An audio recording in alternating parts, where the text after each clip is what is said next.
Jen.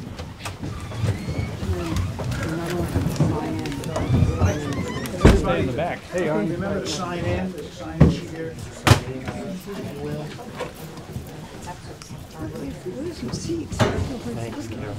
First, we have some bid openings. And the first one is the truck. And it looks like I have just one. Doesn't matter, but it's already sold. Just one bid on the truck, which was the case last time.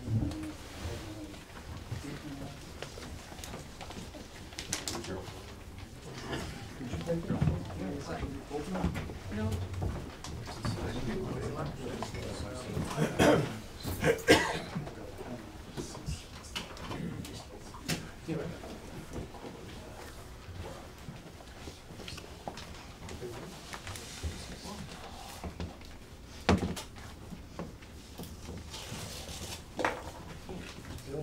Yep. So quiet. I like to take out the crowd, man. Okay. There's a bid bond document. Which matches the bidder.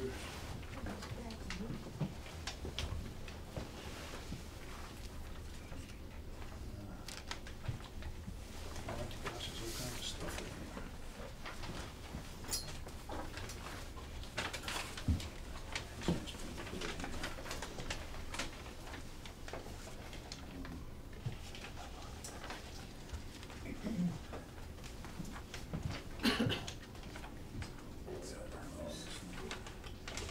I'm looking for a number. I know, last page. It's not on the last page.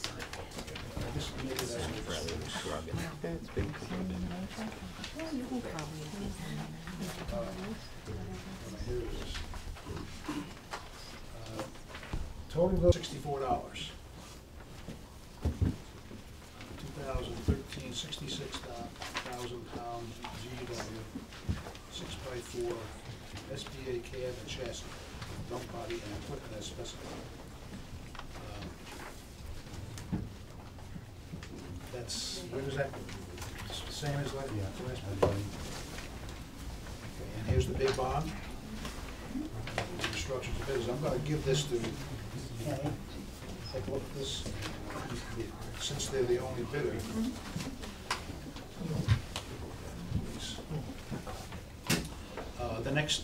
The next bid is the fuel oil bid.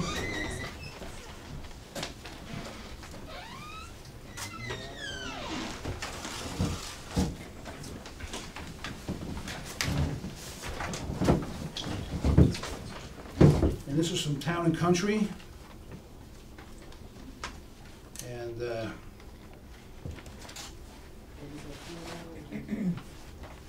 several. This is diesel engine fuel oil. The total price is $3.15.9. Number 2 fuel oil, it's the same price, $3.19. No, 3.199 cents. And that's the only 2 lower that you were bidding on. And again, I'm going to ask Kenny to take a look at this. Yep, go ahead.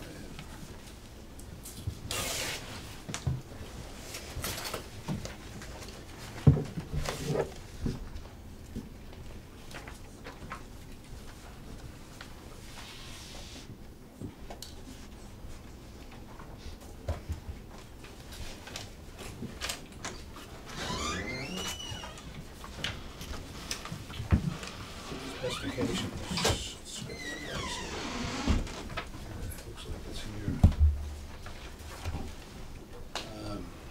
And this is from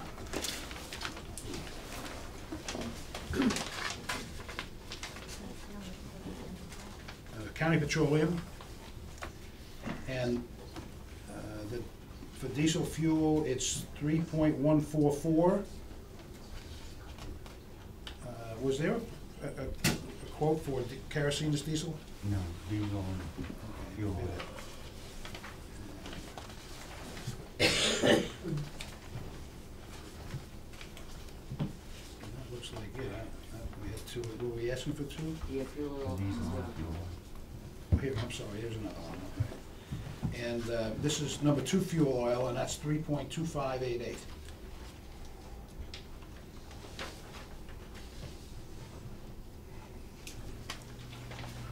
There's some notes on this that council should take a look at.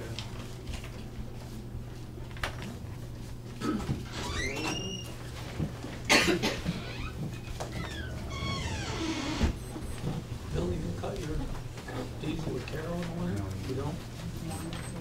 Can't. Fuel filters, some real fuel, fuel. I think what we'll do is we'll talk about that at the meeting, as it is in your meeting. Give Kenny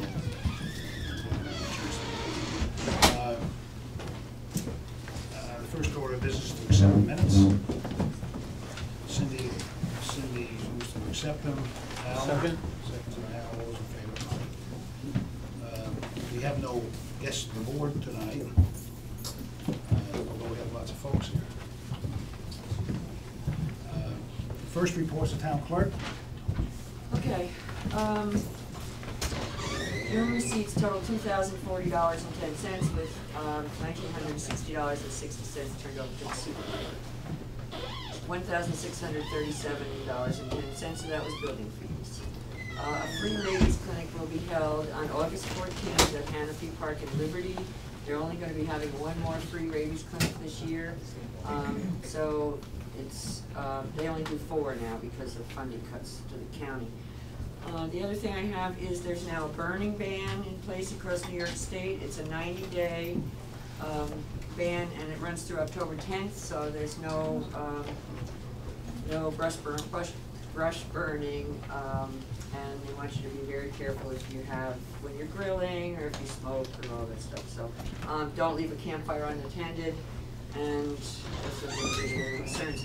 The other thing I have correspondence. I received something from Rural Sullivan Housing Corporation. They sent all the clerks a pre-application and a survey form for housing rehabilitation. They're trying to ascertain the need throughout the county, and if they get funding, then these people that submit the applications will already be on the list. So I got a list of seniors who were receiving the age exemption from Linda and sent it to 20, 25 of them who I knew were needy. And a couple of them have called back and they're going to look into it. So if you know of any low-income people who are in need of rehabilitation of their housing, they'll do things like windows and some insulation, things like that. So send them my way, and that's my report. Okay, thank you, Tess. Superintendent of Highways, Bill? Bill's in the back with. We'll come back. You're up then, Howard. All right, well, the only real news is the library has submitted an application and plans for the elevator project behind the library, and that will be approved. And I believe they're intent to start work a week from Monday on that project. That's it? Yeah. Assessors, is Ginny here or Linda? Maybe there's no room? I don't see the one. You took it? We did get a utilization rate of 0.65 came in today, which is very close to what it was last year. Kara. I don't think she's here either. Oh, she told me she was going to be here. Yeah, she did. Well, we can put her later. Well, okay, I have something I can talk about also regarding that. The Calicoon Creek Park Committee. Michael here? I could. Ginny? Park. We have a concert this Saturday, Uh-huh. 8 o'clock, with Elizabeth Rose, who's orchestra tonight. And another band of radios, And what time does it start? 8 o'clock. And we're just trying to keep everything watered, that's all it is. This was the concert on Sunday. Okay, now, At the park. Yeah. you may have noticed that we're too short tonight. Harold's sister is in very bad condition down in Florida. He had to run down there on an emergency basis this morning. And John Gain is on a long-planned vacation. So our UDC representative report will not be available tonight. I have a few things, as supervisor, just a couple things I wanted to mention.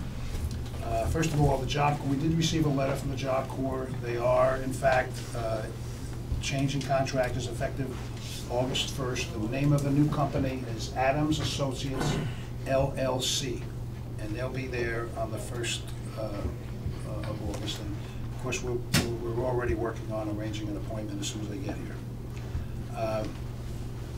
We're looking into a security grant. This is a security system, but since it's not in budget, we're looking for a grant. And Kara indicated today that we may be eligible for a TAG grant, which is, we've got a deadline. I think it's an end of August deadline. Now that's from the Park Service. UDC. And since it's for something technical, she thinks it'll fit. This will cost a little less than $3,000. And what it'll do, everybody notices that we have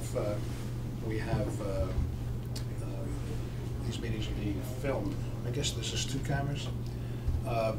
In speaking with the state, if we had a security system that filmed all the things that happen in this room, we can just make that tape available to whoever wants it.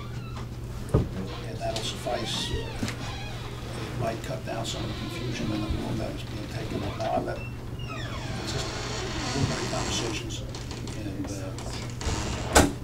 I have to speak more with Kara. Also, you may recall that last month there was a conversation on our dog control officer. For those of you who didn't know it, John Jackson is in a home, and we have replaced him with Ray Swack. Anybody know Ray? From the town of Fremont. He is the town of Fremont's dog control officer, and it works pretty good because his wife is also connected with the SPCA. And so starting immediately, the only thing I have to do is run this by George Conklin. I've left 2 messages for him, he hasn't had responded. The next order of business is a memorial resolution for John Eschenberg. And if you bear with me,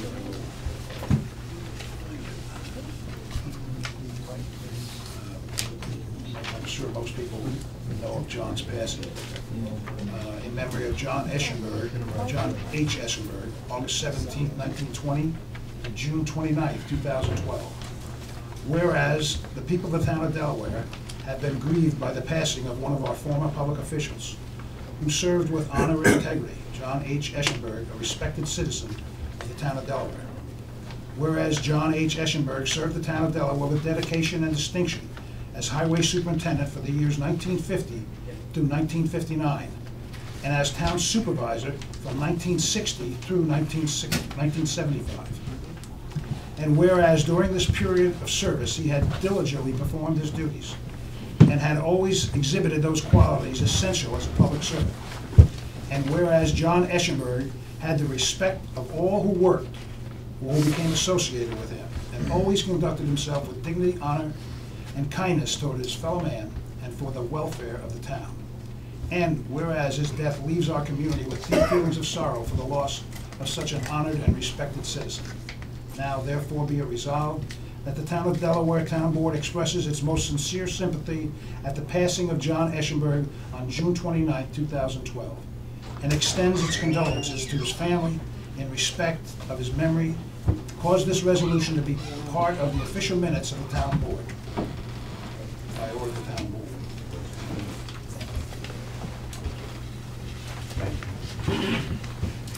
I'd like to add a little comment about that. He was honored and respected, and that respect was deserved.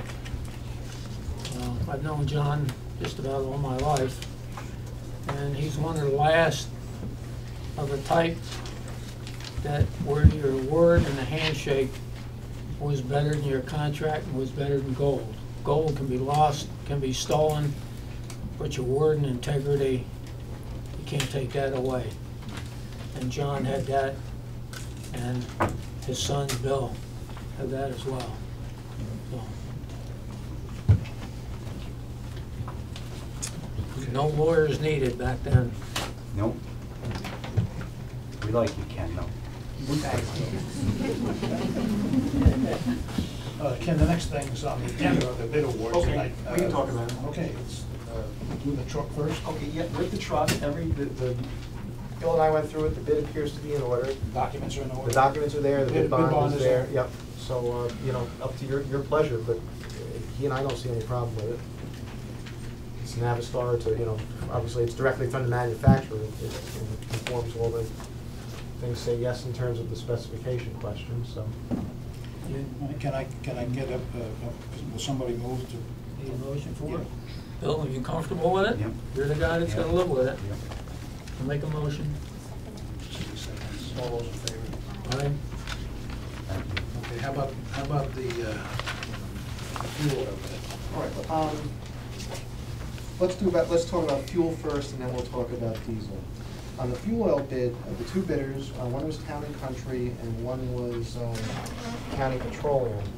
Both bid on the same basis. They started with the same starting point, and all they did was put their adjustment on to the published price in the Journal of Commerce. And on that one, the fuel oil, Town and Country came out as the low bidder. And what was the price? The complete price based upon that day's published price started with, wound up at $3.15.9 a gallon. And the one for County Petroleum came up to $3.25.88 a gallon. Okay, how about diesel? Now, on the diesel fuel, the opposite occurred in terms of the pricing. After they added their increments onto the published price, County Petroleum came out lower on the diesel fuel bid. The only thing is, and the question that exists with the County Petroleum bid, is they put a note on it that indicates that during winter months, they would blend 20% kerosene in with the diesel, and that would affect the price as well.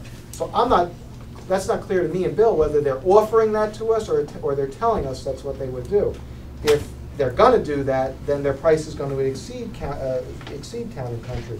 If they're just offering that to us and they'll sell it to us the way we bid it, which was just at the straight diesel fuel, they would be the lower bidder. So my thinking is that we should make some inquiry of County Petroleum just to clarify what exactly they're telling us. Are they telling us that they are going to do that, or they're offering that to us as an option? If they're just offering it as an option, then we want what we bid, and they would be the prevailing bidder, and Again, based I on don't price. know if you can put diesel fuel in these truck engines, or kerosene, because I don't think, unless it's ultra-low kerosene, you know what I mean, unless it's ultra-low sulfur, Right. you can't, because then you're putting your parts per million back up. But the bottom line is, we didn't bid it that, we didn't No, spec we it that didn't. way. We didn't spec it with a kerosene mix. We spec it purely as Pure diesel. diesel fuel. So, number one, I think you can certainly award the fuel oil bid if you wish to do so. And your lower bid, I mean, they're both responsible bidders, they both completed all the appropriate documentation. So your low bidder on that would be Town and Country. On the other one, you can do one of two things. You can either hold it in abeyance and let us contact Town and Country tomorrow, or you can make a conditional award saying if not Town and Country, we'll contact County Petroleum tomorrow. You could award it conditionally. County Petroleum gets it if they will sell it to us as at the diesel price bid as pure diesel without cutting it with the in the winter with the Caro. Otherwise, you could award it to the low bidder, and the only conforming bidder would be Town and Country on that. Okay. I mean, probably the thing to do, Ed, would be to do it the conditional way. That way, you know, we don't have to wait till next month. Bill's gonna need some diesel fuel probably before your next town board meeting. And then we'll do that tomorrow, but we think we should award the Town and Country. On the fuel, I mean, fuel right away? both of them bid apples to apples, and Town and Country came out as the lower bid on the two. So Cindy moves that we, the fuel oil bid at $3.159 from Town and Country. I think that's what you told me. Double check it.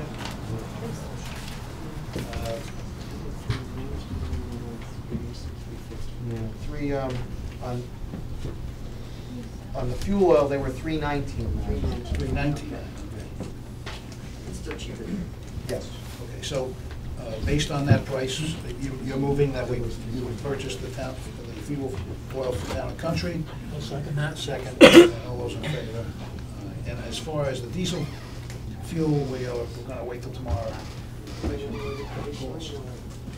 You want to award it conditionally to County Petroleum if they will provide it, it's purely diesel fuel as bid. Okay. And in the alternative, And what was the price on that? That would be $314.4. Okay. Now, if they, And forgive me for interrupting, you want to let some of these people stand behind there so they can close that door and don't let the heat in? There's probably some more chairs. Get in anyway. Let the heat in, right? Is it hotter in here or outside? Here's a nice chair for you.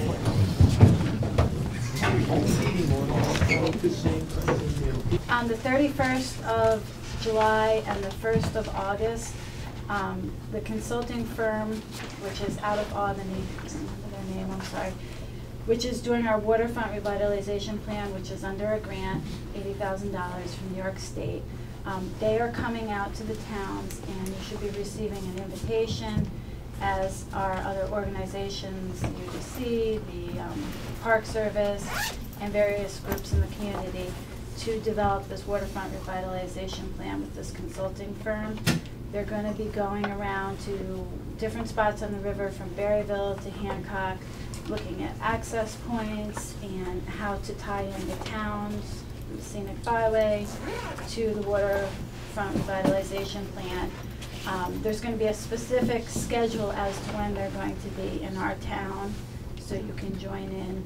And then they will be at the firehouse, this firehouse, Renville Firehouse, on 7/31 and 8/1 to take input from people in the community and to develop a plan. So you should be receiving. We did receive invitations.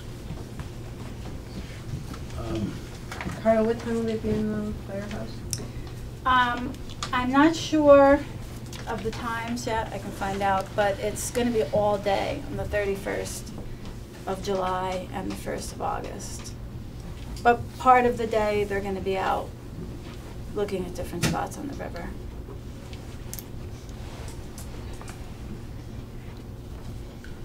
All right, the next thing on our agenda is a resolution for the Justice Court Assistance Grant. And Tess, do you have that? Do you want to read it, or? Oh, I have it. It's a standard grant, though, it's a standard application. You're just basically, you're giving the judges authorization to apply for a grant for, I think it's for equipment. I'm not sure what they need, but it seems like the Office of Court Administration is the only state agency that has any money. So, they're, So then all I need is a resolution. yeah, a motion and Cindy, second by Al, all those in favor?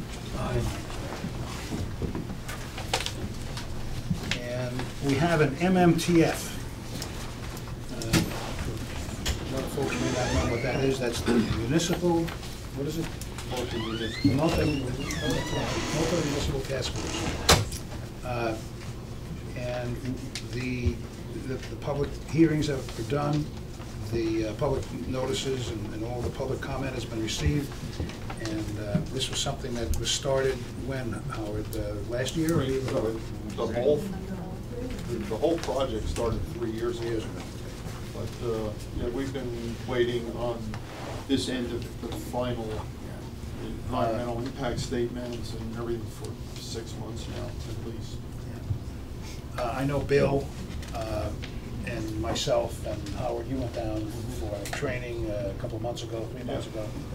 And I think it's a good program. I think it'll help protect the town against any heavy development. And it gives us benchmarks, teaches us how to establish where our road condition is now and what damage will be done. And also establishes which projects would come under the MMTF program. It requires them to come in and negotiate with the town. So, again, it's been a long time. I'm not sure if the other towns have done it yet. I know they all got the same resolution I did, but I certainly am in favor of getting it done. But I need a motion. Okay, Cindy moves it. I don't know enough about it to make a comment on it, to tell you the truth.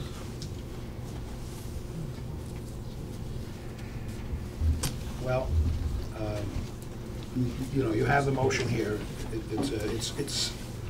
If you'd rather wait till next meeting, I guess we can. I don't know, do we have any other time constraints? God knows we've been playing with this thing for years. This is, well, I'm the new guy in the block here. This is new to me. I went to one meeting last year, and I went to a couple this year. One of them was a training meeting. Bill, I don't know, you have any comments? I've been to some of them now. It's a good thing. It protects the town. They set up certain things, and it's something that we have to have. You know what I mean? It's something that we can turn to this engineering firm, and they can give us the answers to the questions. This affects you more than anything. Affects, yeah, and it'll affect the whole town, town-wide, you know what I mean? I think myself it's the greatest thing that we've done. This is not the law yet, that eventually we all have to adopt a local law, each of the 8 towns. But this is really just agreeing to accept the final generic environmental impact statement that's been around now. I mean, we've had public hearings over the last year and a half, I think. This one was here 2 years ago in August, and there was one at the school last year. Okay. So this is just that all the answers, all the questions that were raised in regards to that were answered and published. And this now the towns just have to accept. And there were some pretty stringent questions asked, you know, I mean, it wasn't, well, the highway superintendents, they want to know. They want to know what's going to happen, how do we resolve it. You're comfortable with it? I am. I'll second it. Okay, all those in favor? Aye. Okay, the next item on our agenda is council comment, and I don't know if you guys have anything. Because if you don't, I have something to bring up. No? Go ahead. By all the attendants at this meeting, and I've talked to numerous people. I had a meeting with Steve Lundgren and Zeke Boyle and Ginny on Monday. And they came to see me. They obviously it's about the resolution that we did at the last meeting. Excuse me, could you speak a little louder? Okay, I'll try. So they had a suggestion, and they want, apparently Coshecton did this, and that is to set up a commission on drilling, composed of town board appointees, and the reason, well, this is a pretty divisive issue, excuse me. And the reason would be to perhaps let us spend our time on doing the important things of the town and let the debate on drilling be done with citizens from the town.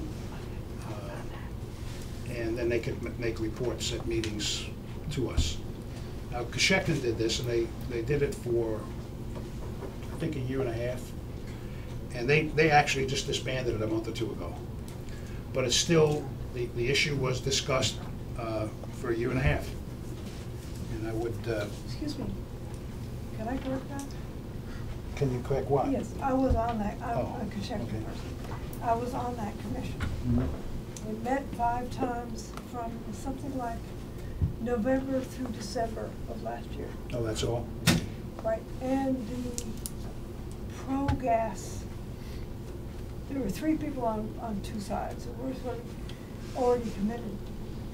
They decided they did not want to continue talks, and they disbanded the talk. And that's what it was. So I'm throwing that out to the council as an idea to, Steve indicated he felt that we want to make sure that his voice was heard, and that perhaps the meeting forum would not be the best place for that, since we have so much other business. Are you saying that the other business is more important than the natural gas issue? Is that I a believe statement that's what that you're you said. making? Is that what statement you're making? That's a question I have. I think that we have very, very important day-to-day business for the town, and that the drilling debate can get in the way. That's what I think. And I think it's a very divisive issue, that with the day-to-day business in the town, I think it takes away from our day-to-day business. Now, it's an idea. It didn't come from me. It came from anti-drilling folks. I'm entertaining it, throwing it out on the floor. If we don't want to do it, we don't have to do it. I want to say that I did speak with Harold. Harold was called away because his sister, it appears his sister is dying, and he had to go to Florida. I did not get a chance to run it by John Gain, and Harold saw no problem with it. I did speak with both Al and Cindy about it, and they can tell you their feelings about it, but it's... Yeah. If I might, could I add a few comments to that? Sure. The general idea that we were discussing with Ed the other day is that there's a couple of things. One is that it's very clear that the town board meetings and the public comment period, at least to some of us, is not the best and most appropriate venue for this town, the entire town, discussing and, you know, in a fair and impartial way, in a thorough way, such a controversial and important issue. In my opinion only, I agree with Ed that you know, if we try to resolve questions about drilling here, that it takes away from the other important business of the town. At the same time, the public meeting comment period, or public comment period, is not adequate, in my opinion, to you know, to completely, you know, allow all of the stakeholders in the town to voice their opinions and their feelings about such an issue. There are some people who have maintained that because of the election last year, and that the what you might describe as the pro-drilling forces won the election by a margin of maybe 50 or 70 votes or whatever, that's a clear statement of what the town feels with regard to gas drilling. I disagree with that notion, because obviously there are people that are disenfranchised or who, for valid reasons, may not vote in this town, or may not even live in this town, that may own land in this town. I see a couple of people in the crowd here who fit in that category. They are not registered voters in the town, but they do pay taxes. They own land in the town, so they are stakeholders. There's a number of people that fit that description. There are also people who are not registered voters, who are underage, who, you know, you'll hear some people saying that, speaking on their behalf, that that we want to have drilling so that these young kids that are coming up will have jobs. But nobody, so far as I know, has, you know, really asked these kids, you know, or other people how they truly feel. And we don't really have an appropriate a spot or a method for doing that. One idea that came to mind was that in the federal government recently, there was this thing called the Simpson-Bowles Commission, that, you know, if we were to do, this is just one idea out of, you know, a number of possibilities. But if, for example, 2 people from the pro-fracking community got together with 2 people who are clearly, you know, concerned or opposed to the idea of fracking, and those 4 people could, you know, select maybe another handful of people who are known for their integrity and are respected by everybody in the community, that perhaps they could come up with some kind of an appropriate and method or manner that everybody could more or less agree upon. You know, I think that everybody in this room, everybody in this town really does appreciate, you know, fair play, that we're all committed to that. That, you know, if like in an athletic contest, if the officiating is fair and impartial, and if the other team plays fair, you know, and it's a hard-fought game or battle, at the end, win or lose, you know, I feel that we could come away feeling that, you know, we've been heard, we've been given a fair chance. And so it was in that spirit that we approached Ed a couple of days ago, and I think that that idea had a little bit of resonance with Ed, and I'm hoping that people in this community will support that concept. Thank you.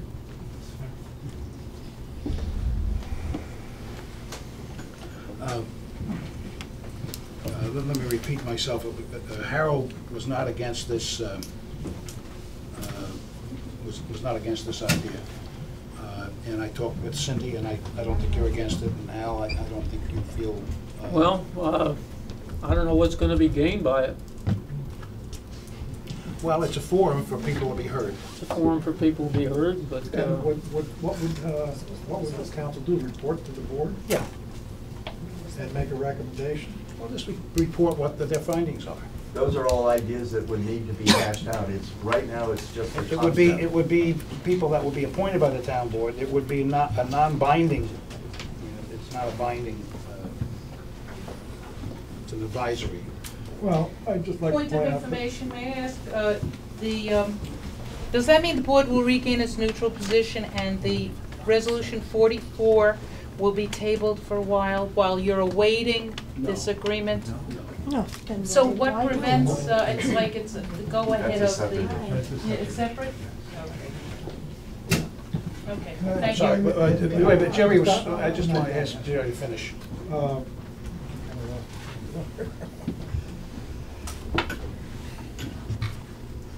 go let him talk, maybe I'll get back. I'd probably be very unpopular with my friends for this, but there's probably going to be some passionate things said here tonight.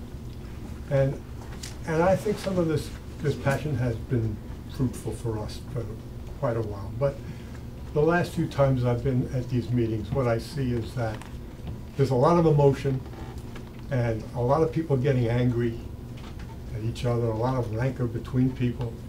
And it doesn't really doesn't move the board. Nobody changes their minds. Nobody who's pro-fracking becomes anti-fracking and vice versa. And all it does is just fill the room with heat.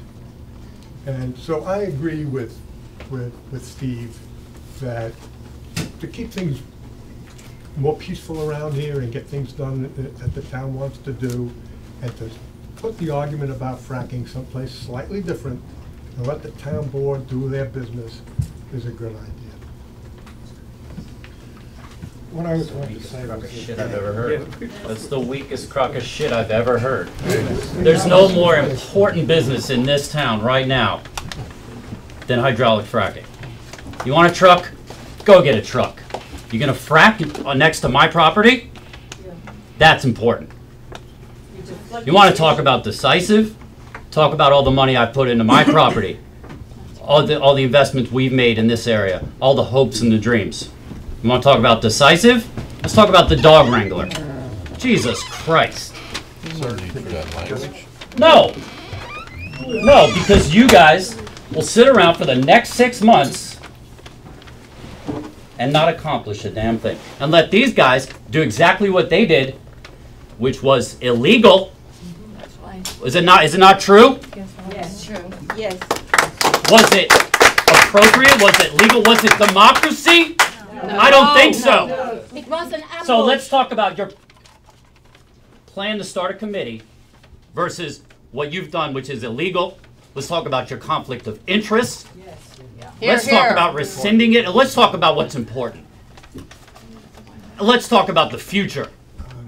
This issue supersedes anything that anyone could talk about at this meeting, no matter what. This is the primary issue Of this in this area. particular Thank you. town right now, and it affects absolutely everyone in the room. And it should not be deflected to a committee that would have no power and come to no resolution and have no effect whatsoever. Or we don't have- need it to be deflected, we need it to be addressed. And if the entire meeting has to be taken up with this particular be it. issue, so be it. And another meeting would be taken up at another time to express different wranglers. issues of lesser Thank you. value.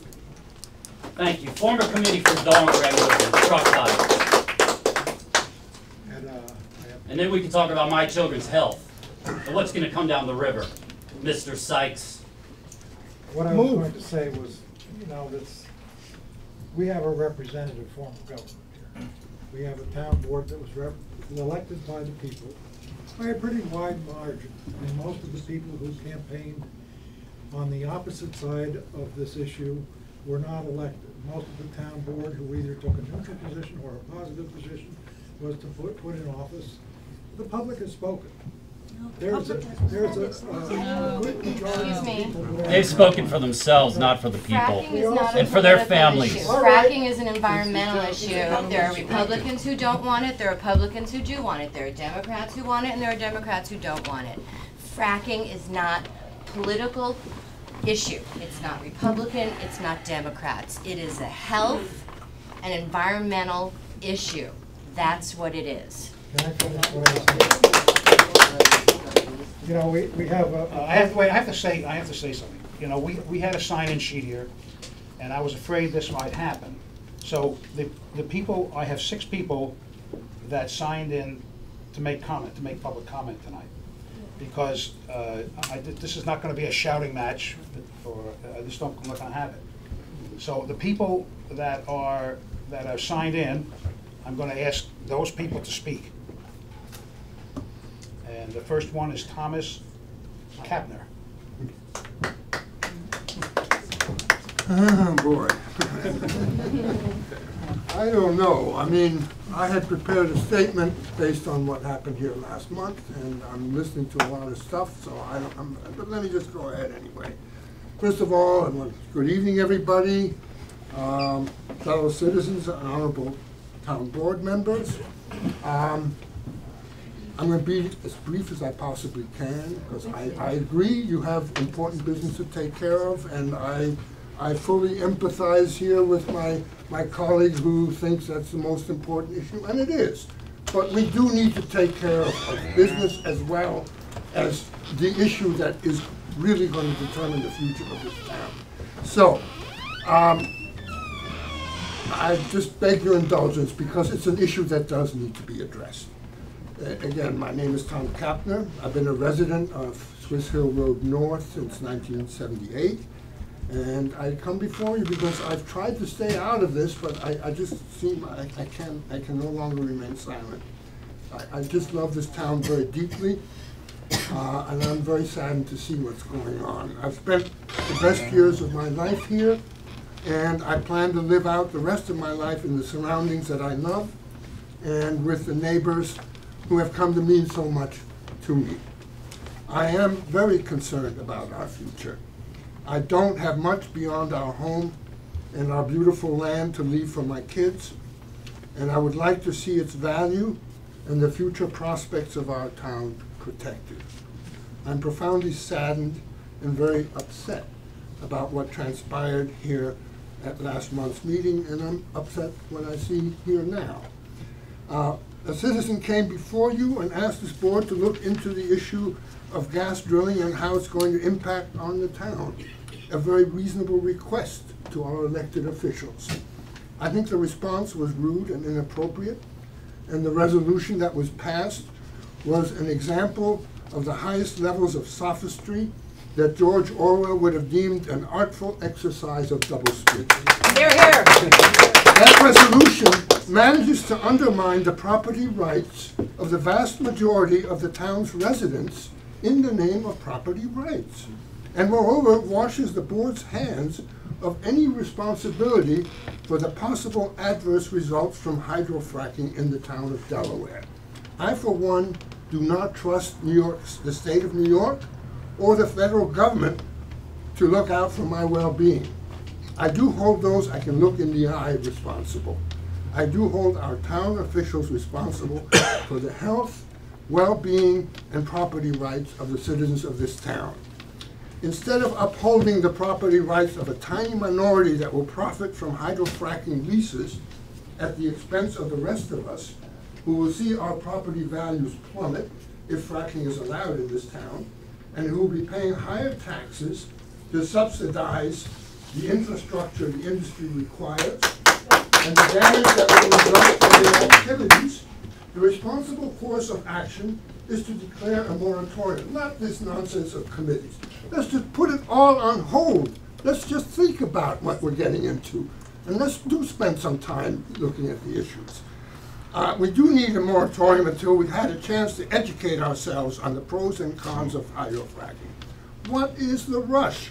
The gas is not going anywhere, and it will be worth a lot more down the road. Or is it, as Mr. Shepstone well knows, that the longer we hold off, the clearer the negative impact becomes, and we have to therefore move quickly. I want to stress that what we really need is a moratorium on gas drilling until we've had a chance to ascertain what the impacts on our town are likely to be. And you all can decide how you want to study this, but it needs to be studied in a serious way, in an honest way. The so-called neutrality does not cut it. It's a subterfuge, a backdoor way of allowing fracking without any regulation or controls whatsoever. It accomplishes what last month's resolution seeks to do without coming out and saying so. Instead of hastily moving forward, let's hold back and inform ourselves on the costs and benefits. We already know that where this technology was first put into practice, in the pristine areas of the West, in parts of Wyoming, the air pollution where wells have operated for decades is worse than in Los Angeles. We know from the industry's own studies that up to 25% of wells leak after 5 years, and as many as 40% after 8 years. There was a recent study by the National Academy of Sciences that determined that in Pennsylvania, private water wells in close proximity to fracked gas wells are 17 times more likely to be contaminated with methane. I have some New York State protected wetlands on my property. I want to state here publicly that if the water on my property is affected by hydrofracking, I will hold those who voted for last month's resolution accountable. And I don't mean politically, I mean legally in whatever way I can. And I'm not alone. You have the power to act responsibly and to protect our well-being and our rights. Please, don't abdicate your sworn duty to the citizenry. I sure hope that cooler heads prevail and that the future prospects of this beautiful town are protected so that the generations to come will have a future to enjoy. Thank you for your time. The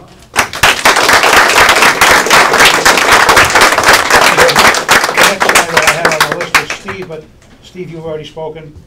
I have another statement to make. If I Okay, I'm just gonna ask you to keep it, I'll keep it keep as it brief brief.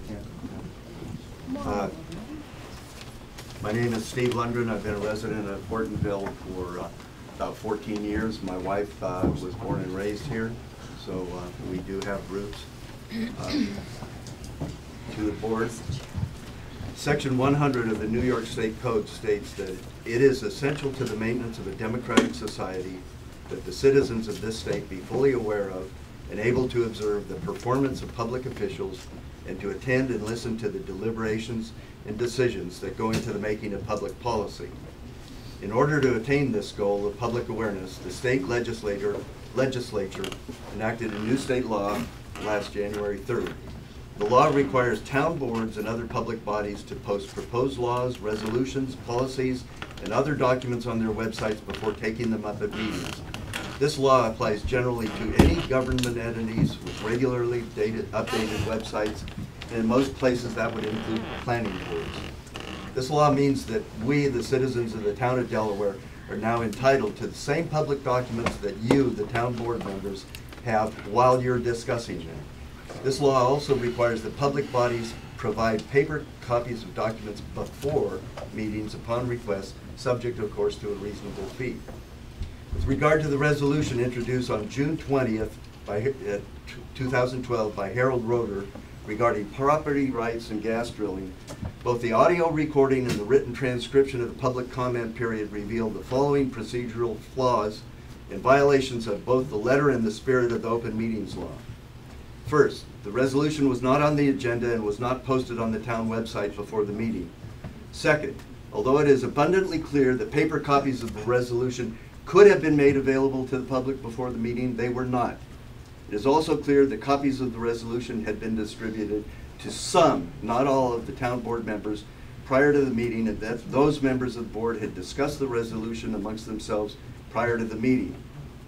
Fourth, the resolution was not introduced, discussed, or voted upon in conformance with customary normal procedure.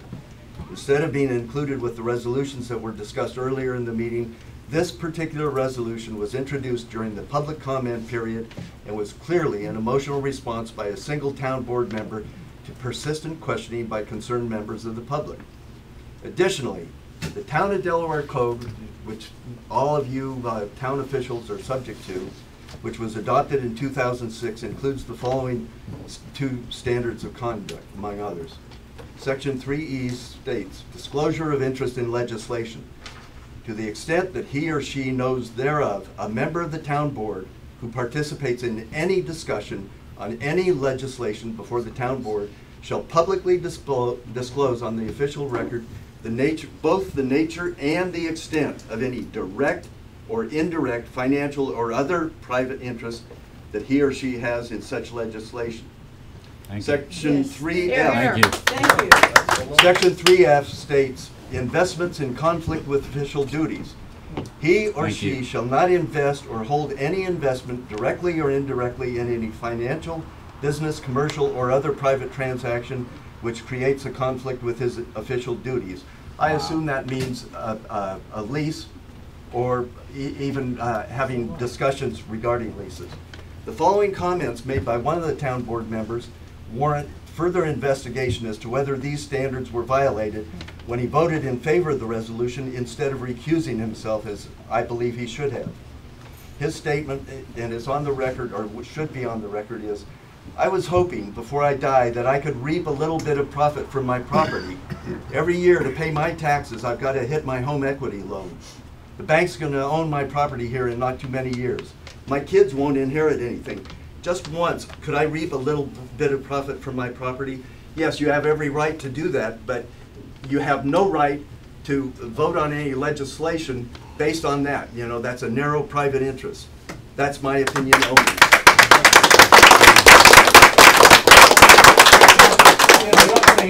Are you done? No, 2 more minutes, please.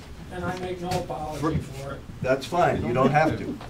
For all the reasons stated above, and because the resolution represents such a radical deviation from the board's stated official policy of neutrality, I request that the board introduce a new resolution that will, first, void the resolution that was improperly introduced on June 20th, 2012. Second, reinstate, reaffirm, and respect the policy of neutrality that this town board has publicly and consistently declared to be its official policy for the past 2 years. I'm speaking only for myself here.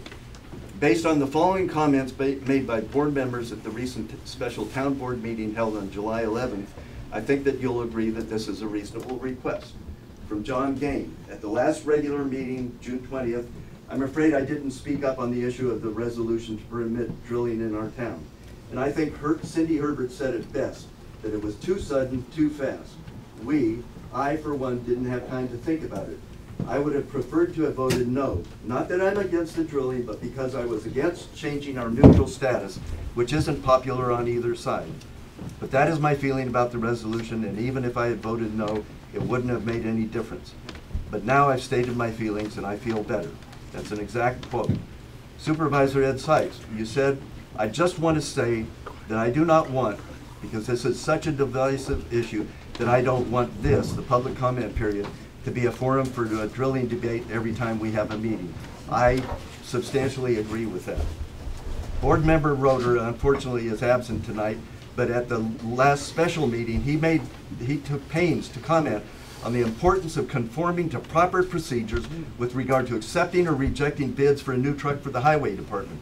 Certainly, if he's concerned about correct procedures with regard to a truck, then he'll be in favor of following the spirit and the letter of the open meetings law when it involves a matter of such importance to all of the citizens of the town of Delaware. Thank you.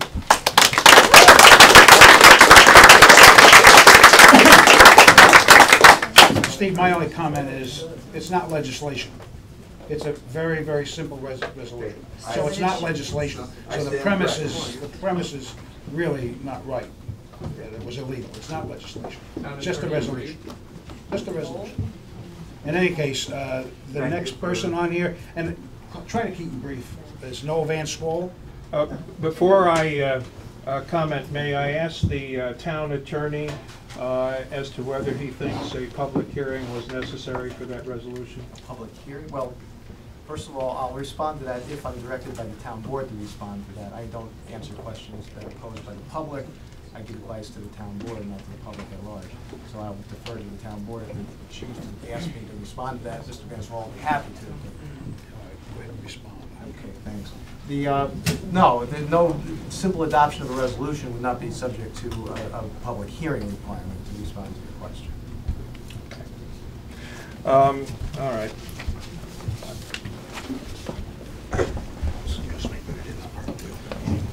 I just want to let this town board know that I feel that they showed tremendous courage in doing what they did at the last meeting. We've been quiet to you people, okay, for you people. Please let us comment. Excuse me, I'm here as a representative of the Sullivan Delaware Property Owners Association. We represent 10,000 acres in the town of Delaware. This is a excuse me. Let them speak. It's not fair. I mean, if we let you speak, it's not fair. That's right. Okay. We are town members. How dare you disagree with me? I mean, that's what this is about. Okay. Please, let him speak. Okay, I want to read something from the Deposit Courier, June 20, 2012. Supervisors appeal for responsible drilling is the headline. Local officials in eligible communities approve pro-drilling resolutions. Here's the list. You're not alone. Amity, Ashland, Barker, Bucell, Butler, Carrollton, Chazy, Shenango, Conklin, Holland, Kirkville, Lake Luzerne, Leicester, Louisville, New Bremen, Pittsford, Sanford, Thurston, Tioga, Town of Windsor, Village of Windsor, Barker, Town of Binghamton, Colesville, Conklin, Kirkwood, Lisle, Sanford, Windsor, Chemung, Van Etten, Willette, Deposit, Addison, Bath, Bradford, Jasper, Painted Post, Woodhull, Barton, Berkshire, Nichols, Spencer, Tioga, and since this article, of course, Delaware, Fremont, and Hancock have passed similar resolutions. And in the last few days, Preston, Guilford, and Howard have passed resolutions. That brings the total to 50 towns, most of which are right on the Marcellus Shale, that have already passed resolutions in favor of gas drilling. Now, the New York Times and the Times Herald Record don't mention this. They harp on the fact that approximately 100 towns have adopted anti-gas resolutions. Most of those towns are not on the Marcellus Shale or the Utica Shale and have no vested interest in this issue. What is happening across the southern tier and the Catskills is those towns where the voters do have a vested interest in gas drilling are rapidly passing resolutions of their own in support of the industry. And the implications are that this is exactly what the governor wants to hear from all of the towns. So I want to emphasize to the Town of Delaware board, you are not alone. You have support all across the southern tier and the Catskills, and it is growing day by day. You can call this a counter-revolution, if you will, but it is the people, the ordinary people who own property, who've paid their taxes for years, who are not trust fund babies, who are getting up at this obviously that hits home. Who are not trust fund babies, who want to get their point across that they and their towns want gas drilling. And so again, I congratulate the board on what it did. It showed tremendous courage. Thank you. Middle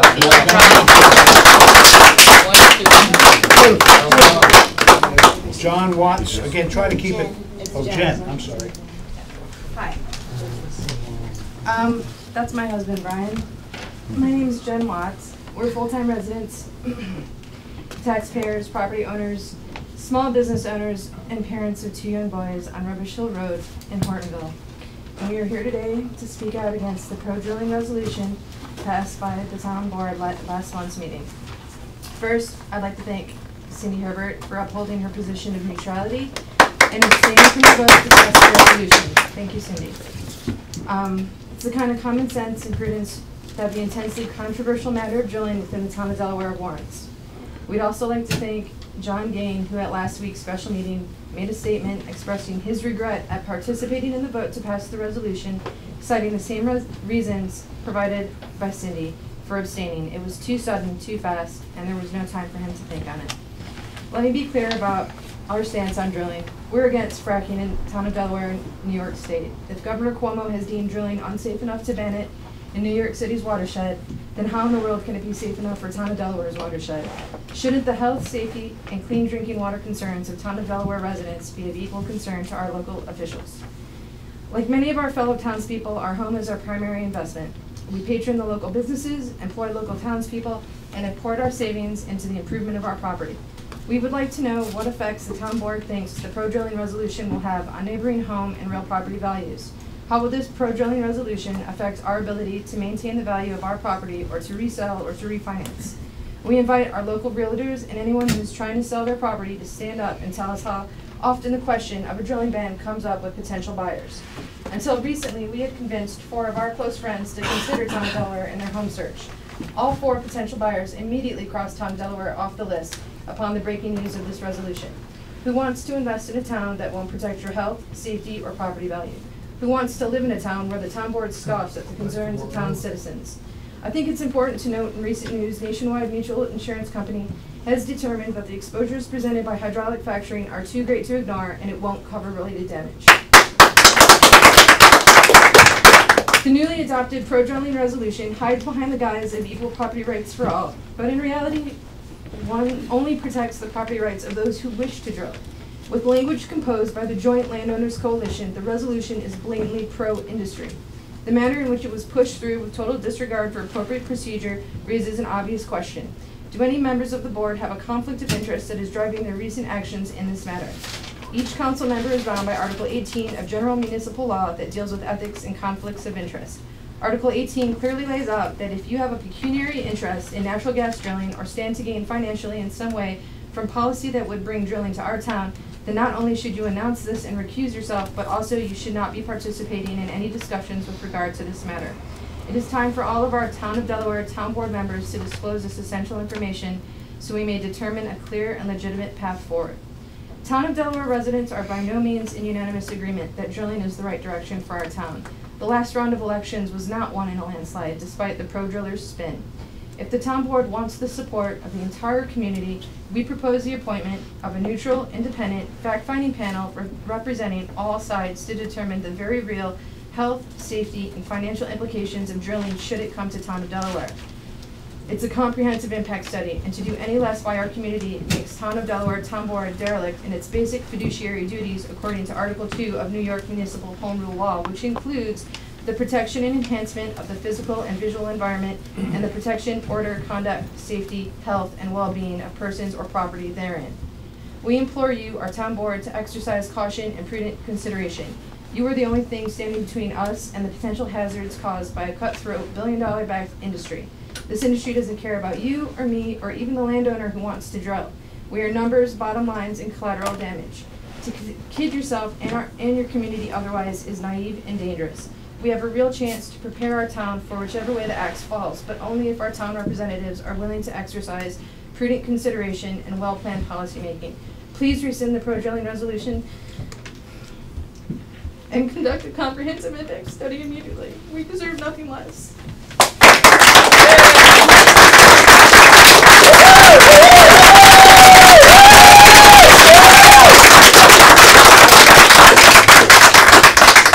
The next speaker is Kimberly Louise Erdman. Vice Erdman, yes. Vice Erdman. Hi. I'm right here. Hi. I actually had first a follow-up question to the question that was posed to the lawyer, and I'm hoping you might also have the lawyer respond to it if I ask it to you, that he could ask, extending the same courtesy, which is that even if a public hearing was not required for passing the resolution, was it the town legally required to post the resolution on its website in advance of the meeting? Was the passing of the resolution consistent with municipal law? You want me to answer it? I can respond to it. You know, I heard that criticism was raised after the meeting, and I went and I examined the face of the statute. That resolution was not on the agenda. It was not planned on being acted on from anything that I have seen or observed. I think Steve pointed out, and I think accurately so, that it came up, it wasn't on the agenda, it came up during the public comment portion as an emotional response by one of the town council members to something that was said on the floor. So, you know, to conclude from those circumstances that there was a planned, contemplated, advanced decision to take that resolution up prior to the meeting, and that somehow the provisions of the public officers law. It's required to be on the agenda. Would you let him talk? Well, you know, everybody's got an opinion, and I expressed mine, and you're welcome to yours. It was on printed paper. No. You know, that's the problem with this meeting, is whenever people don't hear what they want to hear, they're quick to criticize, curse, condemn. I don't have a vested interest in the outcome of any of this. All I can do is express my legal opinion based upon the facts as I observe them personally and the law as I read it. Anyone is welcome to buy or solicit any different opinion that they please. That's mine. I didn't answer the question in the form that you desired the answer to be, perhaps, but I answered the question. If you pass a resolution, it has to be on. No, that's not correct, because the premise that you're standing by is that the town could do no business whatsoever. A department head couldn't come in at the meeting and inform the town board that they needed some action taken. You sit at this agenda and you hear a list of reports from the town clerk, the superintendent of highways. Oftentimes when the town clerk's report sheet has a request from someone asking for a waiver of a 30-day notice so they can get their liquor license renewed. I suppose if that wasn't on the agenda and it wasn't posted, they couldn't act on it then.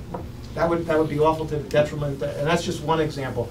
very oftentimes Billy might need something, he might need a permission to buy something. I mean, that's not, Isn't that's this not the an face of it. insult to compare this to the things you're comparing No, it to? I mean, even well, with your again, legal jargon, I'm not gonna should really engage, be I'm not gonna engage in a debate, ma'am. I can give you. Okay, yeah, I did have a public comment that I just wanted to make, and in full disclosure, I don't live in this town. I live 4 miles up the road in the town of Callicoon.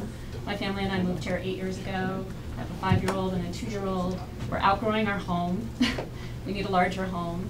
The Fridas can testify to the point that we've been looking at houses in this town, one on Old Hankins Road and one on Schwartz Road.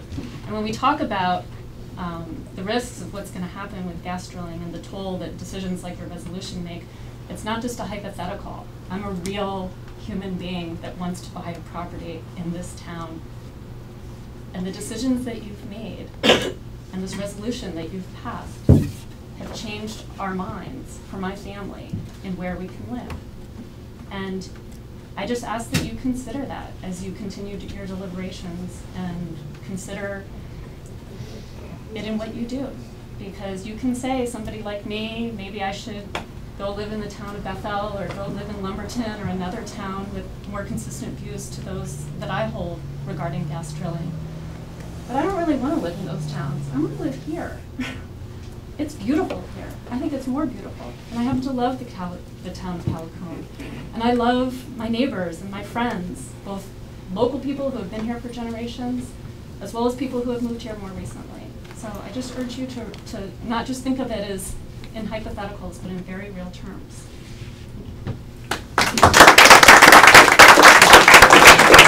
The last person on the list is Brian Casera? Kaeza. Kaeza. Yeah. I've already spoken. But he already spoke. Oh. Okay, so with that. Is the floor open for further comments or none?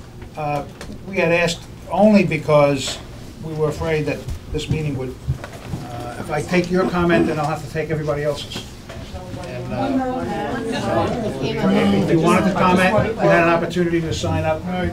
I wasn't informed. I signed into the general sheet, but I wasn't informed about a separate sheet for comments. Well, they But were, nobody they were told me. passed around. I didn't get a chance to sign as well. Well, you were late. Why are you afraid of comments? I'm not afraid of comments. Then please let him speak. The board, do you want to entertain a motion to adjourn, or do you want to hear more comment? I just assume adjourn. Really democratic. How many people want to speak? comments do we need like, here? How many people want to speak? Just let this one fellow speak. How many people want to speak? Well, if he's going to speak, you're not going to want to. Okay, well, I would ask you to sign this form and limit your comments to 3 minutes. Okay? We'll pass that around. May I speak? Go ahead. Go ahead, Yes, my name's Liam Murphy. I've owned property in this town for 8 years. I'm a professor of law. I incline to agree with the town lawyer's interpretation of the law, but that just highlights the terrible travesty of the process. The only reason the town didn't violate the open meetings law with this resolution was that there was no proper process involving the public in discussion of such an important resolution. So I think it's an absolute travesty that such an important resolution be brought in this emergency fashion. It just reinforces the need for an open public process. I make no immediate suggestions about how that should happen, but obviously the issue of the environment and the real economic impact and the distribution of that economic impact on different levels of income within the community is what needs to be discussed more fully. I also don't think that, though this is a system of representative government, the mandate is such that resolves or absolves the board of any responsibility to consult their constituencies on such a divisive issue.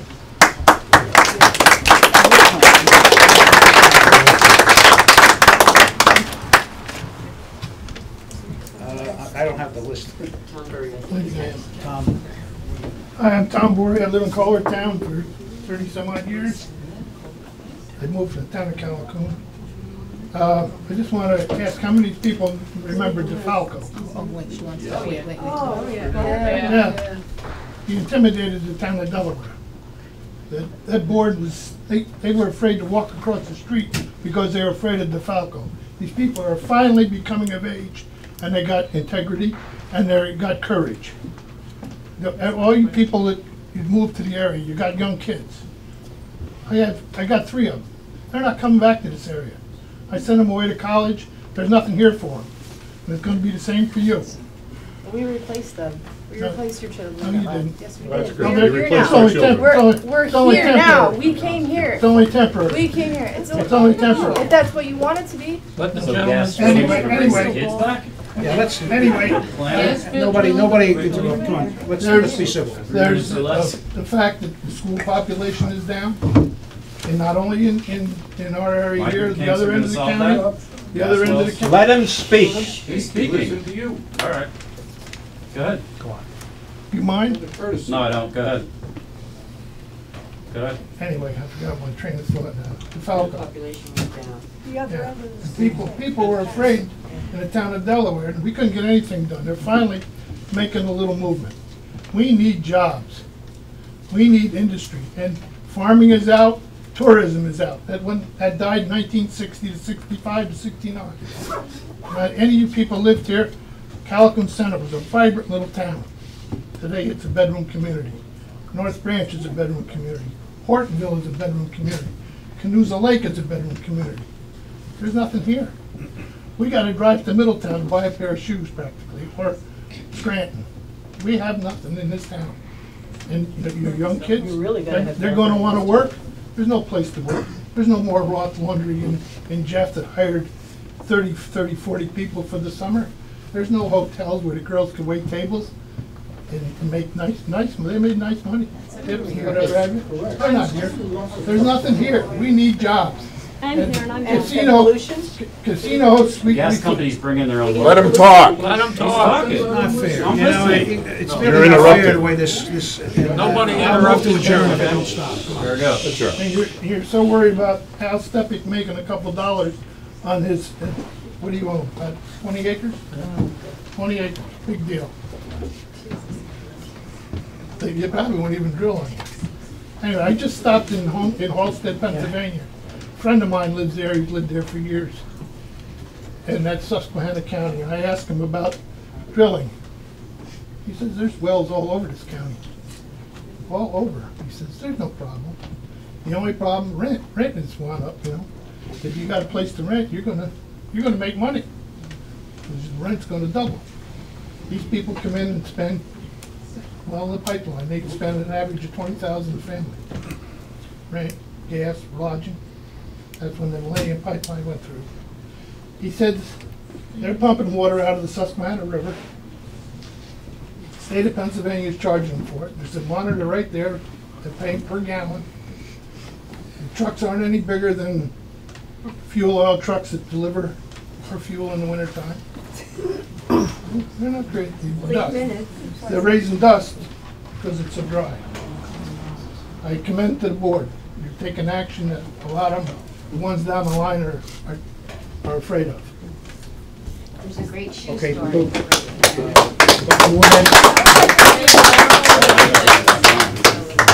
It's called Amazon. If you're not on the list, It's because it never came. Also use the internet. Up there. okay, Buck. you're on. Okay, my name's Buck Moorhead. I'm a one of those part-time second home residents.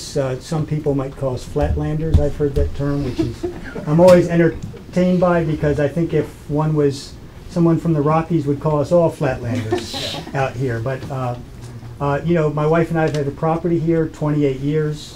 We love the town. We love it, and we do what we can, what we think, to try to do what's good for this town. I got involved about 8 or 9 years ago in a group called the Visioning Committee of the Upper Delaware, and at that point, fracking wasn't a term. We were going up and down the river at that point. We were concerned about sprawl, coming up from Orange County and how it may affect the river valley. So we conducted a series of five public meetings. This was 8, 9 years ago, And they were across the river meetings where we would get towns like this was from Hancock down to Port Jervis, and get people from New York and PA to talk about values. Mr. Van Swol, I know, participated in these meetings. Remember them?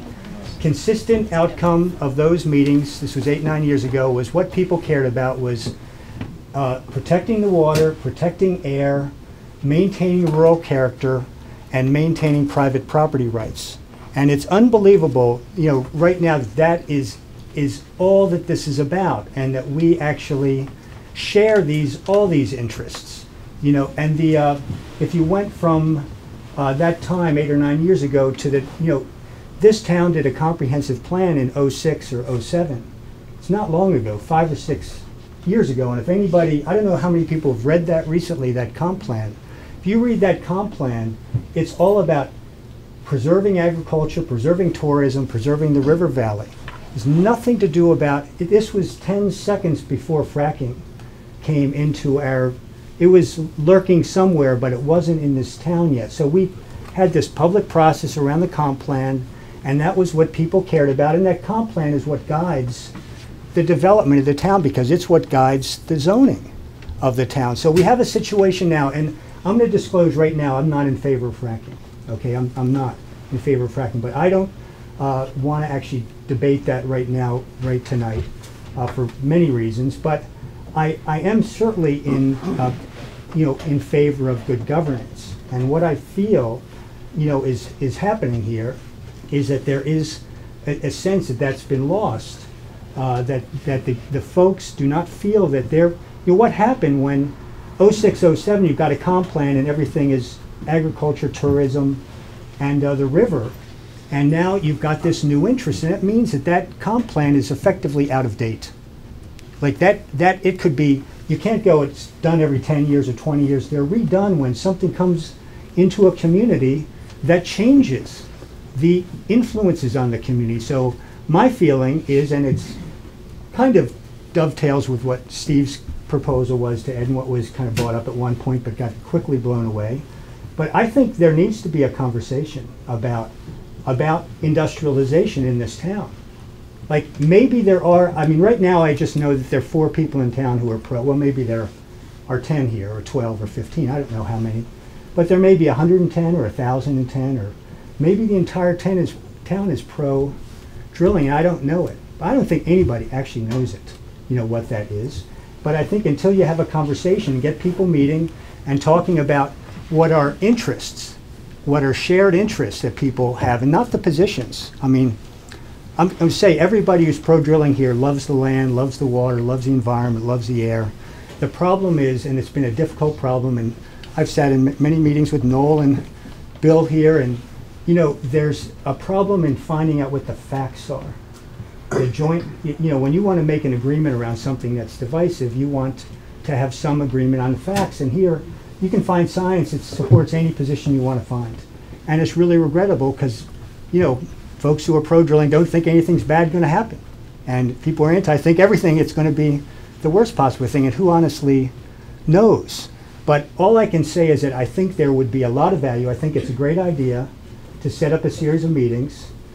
Even though I appreciate everything that you said, sir, about not wanting to have meetings or spend any more time, but this maybe should have happened a while ago, but it's the only place you can honestly start, is to have people talking about what interests they share, and how to protect those interests, because you can find out that there are a lot of interests that are shared. And if the town board put it in a neutral spot, not the town hall, and just have that group meet, have the town board simply agree to listen to it reporting back, so there isn't some sense that it's not going to get, the point is to hear what the community wants to. So that's my statement. I just think that, one can do a lot here moving forward in terms of addressing the process that the town's approaching this issue, because I do think that I think this is an historic moment in this town. I would venture to guess, and I don't know if there's historians here, there's never been a more important decision that will affect the future of this town than right this moment.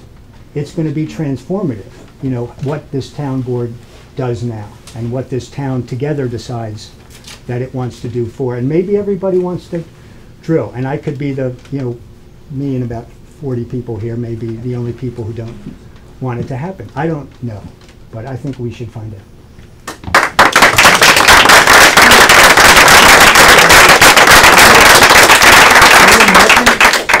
I already spoke. Can I ask a question? Who was that? I'm calling Captain back here. I just want to ask a question. I think that's exactly what I was trying to say. You know, we do need to have a conversation. We need to inform ourselves. But in the meantime, what worries me is things may happen beyond our control. We need to. So my question, I don't know if the supervisor can address this. What does neutrality actually mean? What if somebody signs a lease? Are they allowed to do it? Can they ruin my land if they want to? I mean, I just really, as a practical matter, what does Well, as a neutrality practical mean? matter, sir, I'm not sure someone signing a lease is going to ruin your land. Well, You make, wait a minute. okay, because You we look- need to find I that listen out. to this. I mean, Everybody's I'm making valid, these maybe assumptions. you're They not. may or may Let's not be find true. out, but in the So meantime, so what is perhaps it? You go ahead and it does happen. What, is that what neutrality means? this is not a law. We didn't pass any laws. No, but It's a very neutrality's benign meaningless, sir. resolution. It means you are willing to. Okay, I'm sorry. Somebody said Murphy. I spoke, but if I could just add, it's not benign. It's for the purpose of signaling to the state government that this community is in favor of gas drilling. So it's not benign at all. I think that's disingenuous, sir. It's an invitation. Thank you. Open arms. Kathy France. Hi. Thanks for hearing. I have a big idea. My feeling was that the resolution may be a little limited in terms of dealing with the entire town. And what I picture is a resolution that has a more comprehensive reach, whether, you know, for fracking. And what that reach has is it accounts for all of the properties. It starts with a basic assessment of what everybody owns and where everybody lives and what everybody's health situation is. I feel strongly that if fracking is safe, this would not be an issue. This would be like an insurance. The town gets insurance. The town says it's okay to frack. Well, the town is going to insure you. If my house collapses in a mudslide, or the gas becomes too much, or there's some pollution, or you can't sleep at night anymore for the traffic, people are getting killed by the trucks are spilling, whatever is happening, we don't know. Nobody knows what could happen. So my feeling is this resolution should account for the whole town. It should say that if this happens, you know, that we know how much these houses are worth. These people have to go. Their houses are condemned. They no longer can live in their houses. This is what we pay them, what they would get for their house being collapsed, what we ordinarily would have as insurance. So my feeling is that, okay, if you're saying that it's okay to frack, it should be like, not if trouble happens afterwards you have to go to sue somebody. We should have this all up front. This should be part of all for one and one for all. We should know this. Everyone, leave nobody unprotected by contingencies of our explorations. Thank you. Okay, thank you, Kathy. Bill Gravy? Bill. I'm a dairy farmer here. My family has owned the farm since 1879. In Fremont, right? In Fremont, and half of my farm is in Delaware, to whoever was so rude. I farmed for 40 years, and I've also been involved with the gas situation since the very beginning. I was in on a lot of the meetings with Buck and Noel, and we talked and we talked and we talked. Not much got decided from one side to the other. We did a lot of talking. The resolution is a is an opinion of the town that they would like to have some type of industry come in, whether it be fracking, whether it be tourism. It's a neutral position basically that says we would support gas industry.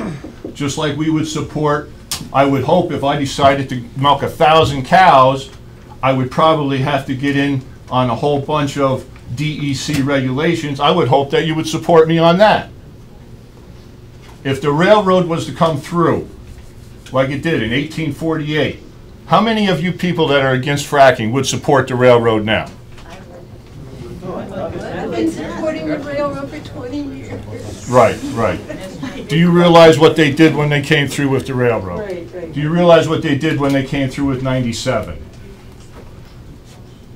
If we're not moving forward every day, and I'm with Buck, yeah, we can talk about it, but are we going to get a whole lot further, like Jerry said? We're not going to get very far, because the true antis are anti. The people like me who want to see gas drilling, that will benefit every property owner in this room. If you own an acre, a half an acre, or whatever, they're not going to drill on you if you have a half an acre. They're not going to drill on you if you have 20 acres. But under you. Under you, 6,000 feet down, 7,000 feet down. Not one documented case of frac fluid in any well in over 1.4 million wells. Not true. Not true. Not true. I know. My science doesn't matter. It doesn't matter. Your science is the only science that counts in this room, right? Sounds like BP. But I just applaud the board for taking your resolution and going through with it. And I am willing to sit and talk with anybody who wants to. But not in a forum like this where everybody's just going to yell and scream. This is ridiculous.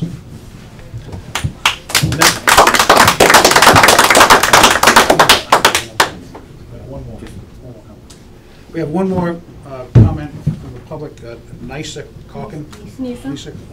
I'd like to start by, I'm not going to single any of you out, but whoever your children left for whatever reason, answer in your head, yes or no.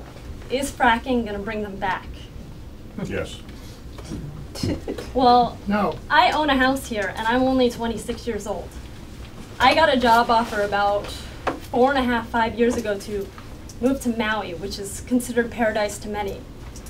I consider this my paradise. I've been here since I was 2 years old, and the only reason I wasn't here sooner was because I'm a Navy baby, and I was overseas.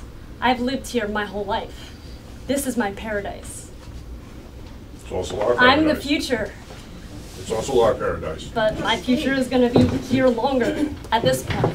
I'm the one who's going to be affected the longest. Out of most of the people in this room, I'm going to be affected the longest by fracking. I have 2 children whose health I care about very deeply. Well, if fracking happens here, I can speak for myself and plenty of other young people that I know personally. It's going to chase everyone away. I guarantee it.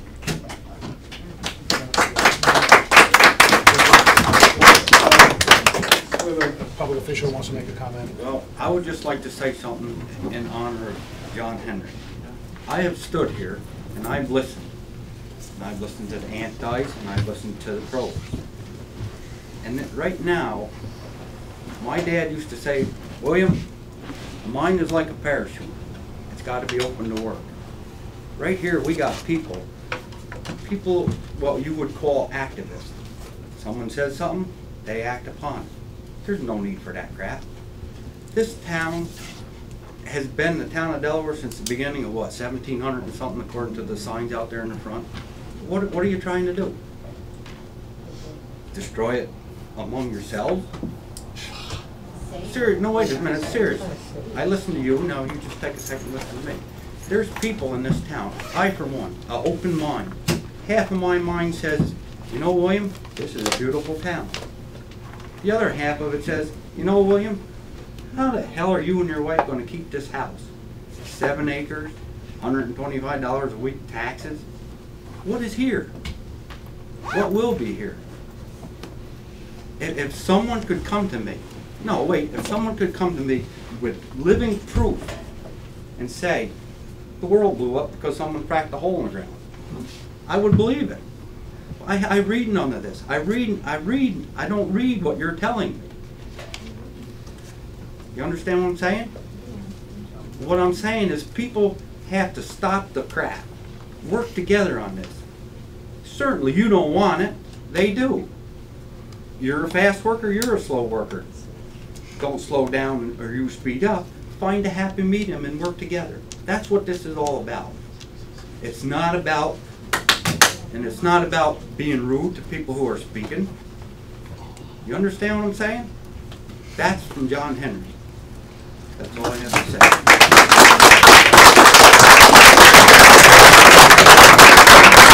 I got a motion to adjourn and a second. Do your Oh, we're gonna audit the bills, right. Accept the abstract. Accept the abstract. Cindy? Okay. I have a second. And then we have a second? On the abstract. On the abstract. Can I have a second? Pay the bills. Second. Oh, Pay the yeah, bills. yeah. And now I'll, Now you can do it. now I can do a motion to adjourn by Cindy. All those in favor, aye. Thank you for coming. Thank you.